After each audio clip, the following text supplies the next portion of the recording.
Okey, baik. Bismillahirrahmanirrahim. Assalamualaikum warahmatullahi wabarakatuh. Kepada para wartawan dan tetamu yang hadir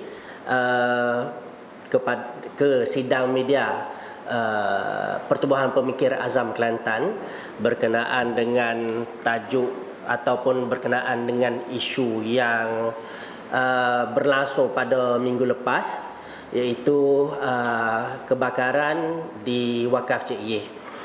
Seperti mana tajuk yang kita highlightkan di dalam sidang media kali ini, topik utama yang kita bincangkan ialah berkenaan dengan kebakaran di Wakaf Cik Yeh, bagaimana MPKB BRI membenarkan kedai mercun beroperasi berhampiran dengan sumber api. Walaupun kita telah lihat beberapa update kes tersebut, cumanya daripada pengamatan dan pemerhatian kami, ada beberapa isu yang perlu diberi perhatian oleh pihak berkuasa tempatan untuk mengelak daripada kejadian seumpama itu berlaku pada masa akan datang. Baik, jadi untuk meneruskan kita punya sidang media kali ini, izinkan saya membaca kenyataan media yang telah kita sediakan, yang mana saya telah berkongsi kepada rakan-rakan wartawan yang ada di sini. Baik. Dan bagi yang menonton di TikTok Live, kita juga ada sediakan slide untuk bagi pemahaman. Baik. Pertubuhan Pemikir Azam Kelantan memerhati di sebalik tragedi terbakarnya sebuah premis berkhemah di Wakaf Cik Yeh pada hari Rabu 25 Mac 2026 yang lalu. Walaupun pemilik premis dan pekerja telah ditahan oleh pihak polis, dan punca terbakar telah dipercayai akibat daripada litar pintas mengikut laporan media, tetapi mengikut tinjauan kami di premis tersebut, kita dapati khemah tersebut dipasang berhadapan dengan sebuah kedai makan yang mempunyai peralatan memasak, ada meja kursi, termasuklah juga penggunaan gas dapur. Yang mana isu yang kita nak highlight di sini ialah jurang, gap antara kedai makan yang ada sumber api dengan kemah yang menjual mercun. Boleh dikatakan hampir tak ada gap langsung. Jadi persoalan besar di sini ialah bagaimana Majlis Perbandaran Kota Baru Bandaraya Islam ataupun MPKB BRI sebagai PBT di tempat kejadian ataupun di sini membenarkan gerai mercun beroperasi berhampiran dengan sumber api. Di manakah prosedur operasi standard ataupun SOP oleh MPKB BRI terhadap gerai mercun? Apatah lagi gerai tersebut berada di tepi jalan utama di Wakaf Cik Yeh. Dan bayangkan sekiranya kejadian letupan tersebut ataupun kejadian kebakaran tersebut berlaku di waktu puncak, ianya pasti berbahaya kepada orang awam. Dan setakat tinjauan kami, berbetulan saya juga bermukim di situ, kedai tersebut kita perasan beroperasi seawal bulan Ramadan baru-baru ini. Dan sekaligus menjadi bukti bahawa tiada pemantauan yang dilakukan oleh MPKB BRI. Bahkan premis ni bukan satu-satunya premis yang menjual mercun berdekatan dengan bahan api, secara khususnya di Kota Baru, secara umumnya di negeri ini. Jadi dalam konteks ini kami menuntut MPKB BRI untuk segera bertanggungjawab dengan membuat siasatan terhadap badan pemantau. Dalam erti kata yang lain, MPKB ada badan pemantau premis. Jadi yang kita nak tuntutnya ialah supaya MPKB membuat siasatan bagaimana badan pemantau dalaman MPKB BRI sendiri boleh terlepas pandang tentang kewujudan gerai-gerai seumpama ini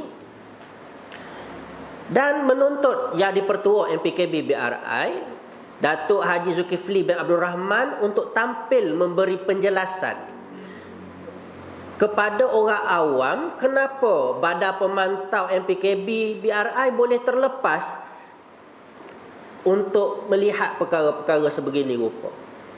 Dan apa jaminan MPKB untuk memastikan premis atau gerai mercun lebih selamat untuk musim perayaan pada masa akan datang? Kerana dalam konteks Kelantan, bukan sahaja Hari Raya Puasa, Aidilfitri sahaja yang kita dapati masyarakat mai mercun. Boleh dikatakan hampir setiap perayaan lah. Dan yang akan datang ini Raya Haji pun, kalau kita tengok kepada suasana, ada juga yang mai mercun.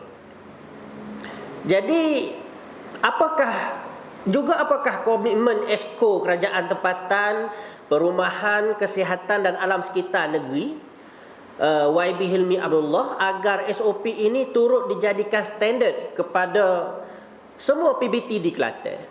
Kerana sehingga ke hari ini kami belum menemui apa-apa dokumen SOP premis mercun di bawah MPKB BRI sendiri atau mana-mana PBT di Kelantan dalam website mereka.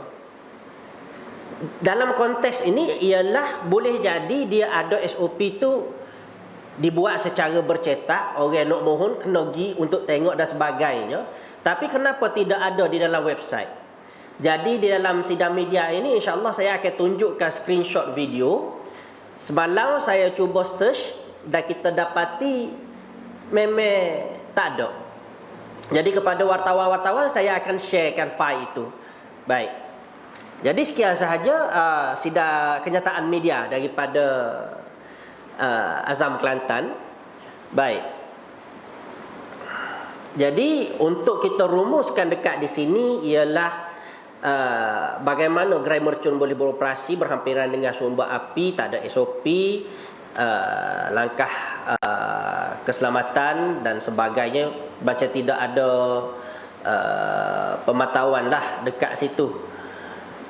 Kalau kata kita boleh simplify kan kita punya tuntutan, dan saya kira para wartawan sudah dapat slide kami. Kita ringkaskan kepada 5 poin lah, iaitu menjalankan siasatan dalaman, dan kita tuntut Yang di-Pertua MPKB untuk tampil memberi penjelasan, jaminan keselamatan operasi gerai, dan menagih komitmen Esko berkenaan dengan kerajaan tempatan untuk adakan standard SOP. Dan macam saya sebutkan tadi juga, tak ada dalam website. Jadi itu antara tuntutan kami lah. Baik, dia jadi kepada yang tonton di yang tonton sidang live kami dekat TikTok live, saya akan sharekan, saya akan siarkan. Ini ialah video screenshot daripada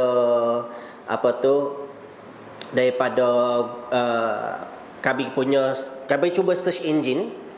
Kalau kata siapa yang tengok TikTok live di Azam Kelantan boleh tengok dekat sini. Memang kita video yang berdurasi lebih kurang 2 minit lebih tu, kita search guna keyword garis panduan untuk penjualan ataupun untuk pengeluaran lesen mercun dan bunga api, memang loading dan kemudiannya dia terus error situ, habis situ. Bahkan kami juga cuba cari garis panduan tu di media sosial MPKB dan kita tak jumpa. Yang menjadi persoalan sini, SOP tu boleh jadi ada tapi hanya terhad kepada orang yang pergi ngadak kaunter ataupun memang tak ada. Sebab kalau ada, dia mesti dibenarkan untuk orang awam akses. Okey. So kembali kepada isu yang kita nak bincangkan dekat sini juga ialah Kalau siapa yang dapat tengok di TikTok live kami, dan juga kami ada share slide dalam WhatsApp group media, bagaimana susun atur permohonan lesen menjual mercon ni. Sebab kita ada buat cross check juga dengan rakan-rakan kita yang berada di PBT di negeri-negeri lain. Jadi ia perlu bermula dengan PBT tempatan sebelum memohon permohonan dengan polis. Jadi dalam konteks kebenaran PBT dekat sininya ialah kena mohon permit lesen berniaga sementara. Contohnya untuk musim perayaan. Jadi PBT akan tentukan lokasi jualan. Dalam konteks ini juga ialah premis tu selamat ataupun tidak. Tempoh berniaga, syarat keselamatan asas. Dalam konteks ini ialah jarak dari bangunan, gerai dan lain-lain. Jadi kalau ikutkan SOP asas, tanpa kelulusan PBT, biasanya permohonan lain tidak akan diproses.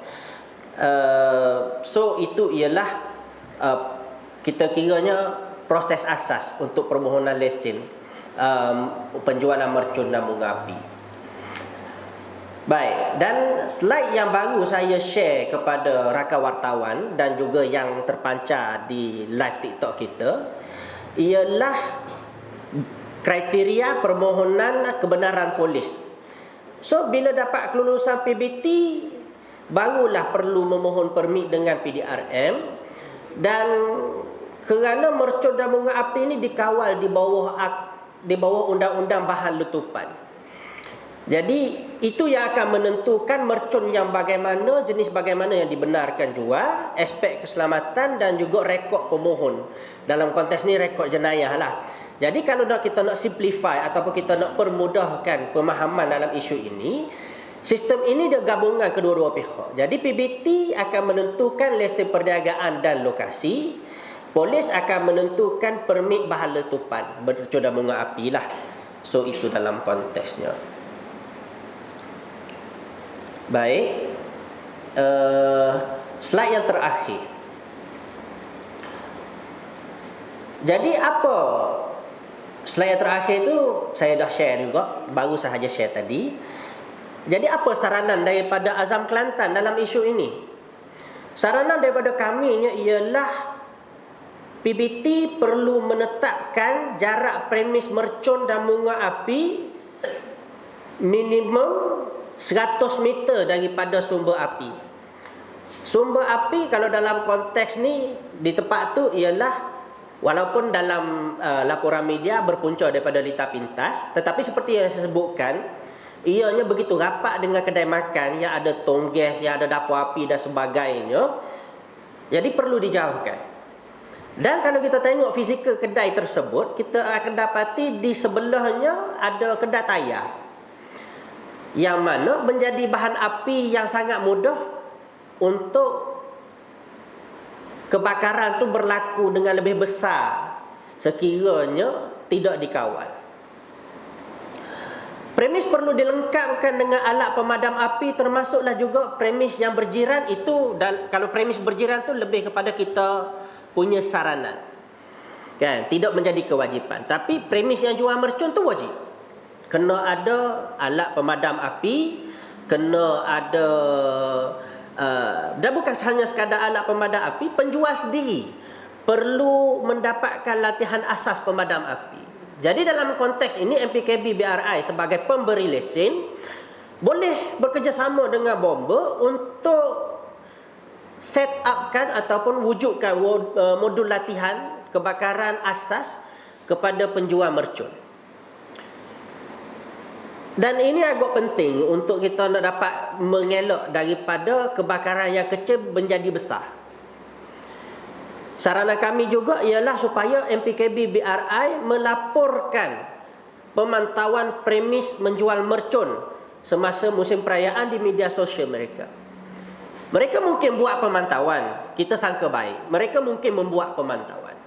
Tetapi isu yang berlaku juga ialah, kalau berlaku pemantauan, bagaimana premis tersebut boleh berlaku, boleh wujud.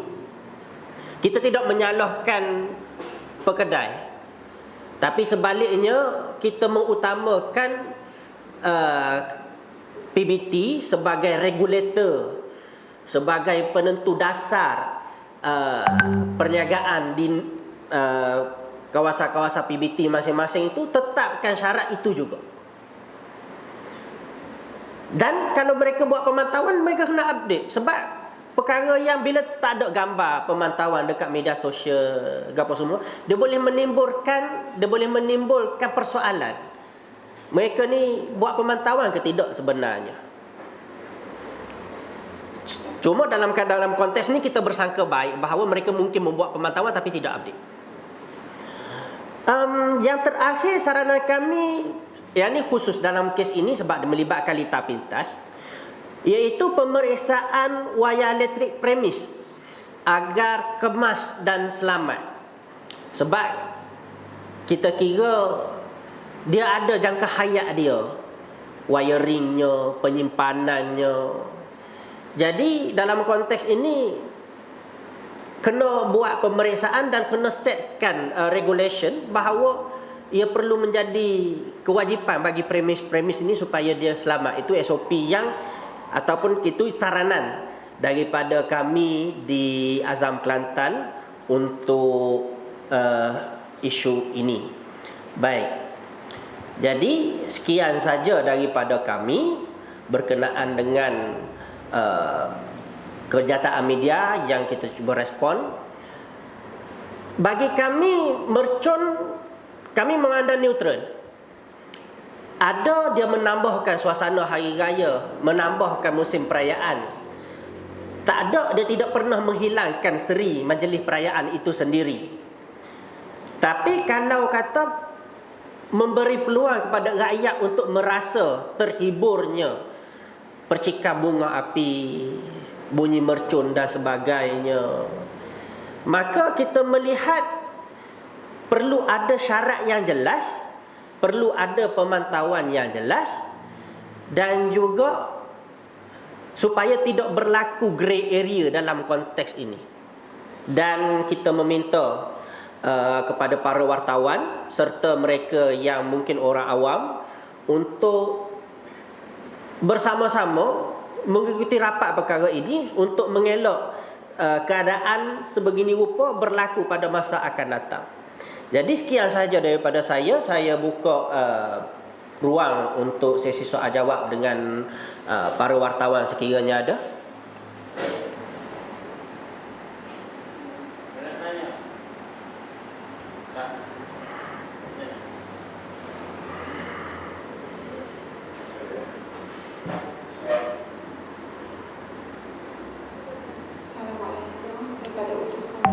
Waalaikumsalam. Azam Kelantan. Ada pergi jumpa pihak KBT tak untuk dapatkan maklumat lagi? Kita melihat kita melihat perkara ini berlaku pada musim perayaan, yang mana kalau dari sudut pihak eksekutif, ianya berada pada musim cuti.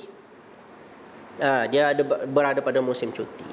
Jadi dengan melihat kepada isu yang berlaku, kita membuat kenyataan media sebagai sebuah laluan, dan kita minta kerjasama daripada pihak media untuk sama-sama boleh bertanya perkara ini kepada, macam saya sebutkan tadi, tuntutan kami kepada yang di-Pertua APKB-BRI dan juga kepada YB-Exco yang bertanggungjawab. Dan sebenarnya kita perhati beberapa trend bekerja PBT di negeri Kelantan sendiri agak mengecewakan, sebab kalau dalam isu yang berkaitan ataupun isu yang lainnya, kita dapat lihat sampah-sampah yang tidak dikutip pada musim perayaan.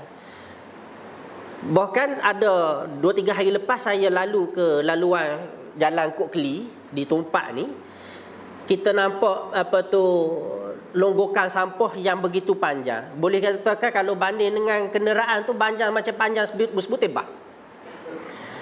So itu ialah reflection. Itu ialah satu reflect bahawa bagaimana PBT di Kelantan bertugas. Jadi dalam konteks ini kita cuba nak mendekati, tetapi kerana isunya berlaku pada musim perayaan, kita mengambil kaedah untuk respon isu ini untuk pemakluman orang awam, khususnya warga di negeri Kelantan. Minta clear sikit kan. Yang tadi tu Azam sebutkan PBT dulu permohonannya. Ya. Yang diketahui pun adalah permohonannya daripada PDRM dulu. Hmm. Adalah mendapatkan lesen daripada PBT. Hmm. Macam mana? Sebab kita buat sebakan dengan rakan-rakan yang berada di PBT di negeri-negeri luar, dan kalau kita dapat lihat dalam konteks ini di negeri-negeri lain, contohnya di negeri Johor, PBT sendiri memaklumkan bahawa dia nak menggubal SOP gerai, penetapan jarak.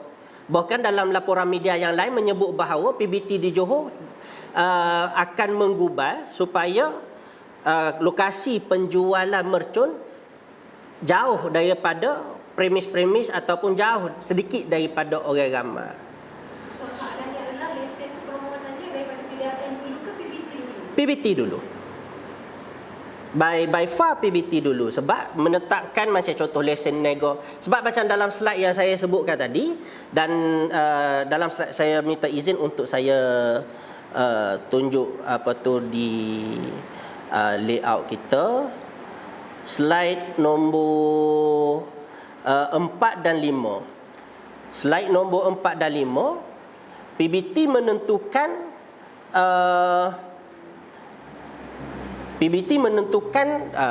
tempoh berniaga, lokasi berniaga, syarat keselamatan asas. So dalam konteks ini kita mengambil kira syarat keselamatan asas. Dan dalam slide nombor 4 itu, dalam slide nombor 5-nya ialah saya ada sebut tanpa kelulusan PBT biasa permohonan tidak akan diproses. Dan dalam slide nombor 6-nya kita juga ada sebut bahawa dalam konteks ini slide nombor 6, PBT lesen perniagaan dan lokasi. Polis ialah permit bahan letupan. Tapi boleh juga untuk cross check dengan pihak polis berkenaan dengan bahan letupan yang terlibat dalam kebakaran tu.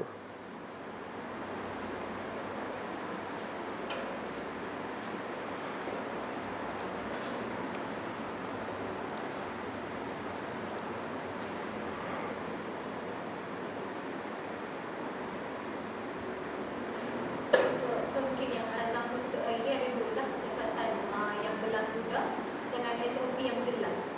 Siasatan berlaku, ya, tapi saya melihat SOP yang jelas perlu menjadi isu utama dalam konteks ini supaya tidak berlaku lagi gerai yang boleh beroperasi sebegitu rupa.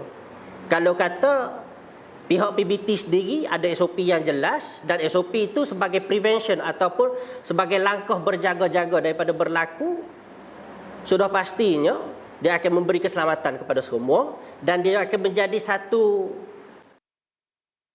langkah ikutan untuk premis-premis yang lain.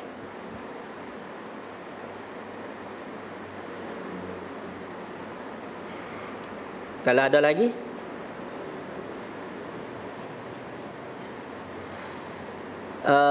Sekiranya tidak ada apa-apa, maka saya minta izin untuk tamatkan kita punya sidang media pada kali ini.